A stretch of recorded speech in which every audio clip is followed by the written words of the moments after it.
Yes, we now have time for the questions. Please, the journalists who are present.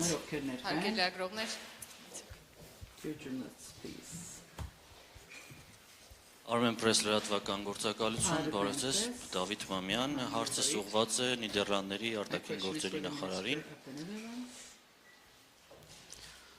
Պարոն նախարար, Ադրբեջանում շարունակվում են ապօրինաբար պահվել հայ գերիներ, նրանց նկատմամբ իրականացվում է շինծու եւ կեղծ դատական գործընթաց եւ մտահոգություններ կան, որ այդ անձինք, որոնցից է նաեւ Լեռնային Ղարաբաղի նախկին պետնախարար Ռուբեն Վարդանյանը եւ ով արդեն ավելի քան 20 օր է հացադուլ է հայտարարել, ենթարկվում են խոշտանգումների եւ այդ խոշտանգումների մասին են վկայում նաեւ Ադրբեջանի կողմից բարբերաբար տարածվող լուսանկարները դատական գործընթացներից։ Այս համատեքստում կցանկանայի հասկանալ, թե որն է Եվրոպական միության, ինչպես նաեւ հենց Նիդերլանդների դիրքորոշումը այս հարցի վերաբերյալ եւ ինչ քայլեր կարող են ձեռնարկվել հայ գերիների ազատ արձակման ուղղությամբ եւ այս հարցի լուծման ուղղությամբ։ Շնորհակալություն։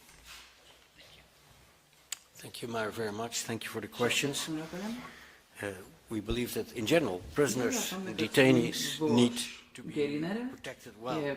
Պետք է պաշտպանված լինեն հավասարաչի միջազգային չափանիշների համաձայն։ Եվ ազատ եւ արդար դատավարության իրավունքներ պետք է ունենան։ Դուք վստահ եք, որ այս վերագայում եւս Նիդերլանդները եւ Եմեն կշարունակեն առաջ մղել այս հարցը, մեր ուշադրությունը սևեռում ենք այս հարցի վրա, նաեւ Բրյուսելում կա այս հարցը բարձրացված եւ սա մի բան է, որ մենք իսկապես կշարունակենք սրա յետևով կանգնեցնել արդար դատավարություն եւ արդար իրավունքներ վերաբերող բոլորին։ The next question, Azadutsun from Maastricht.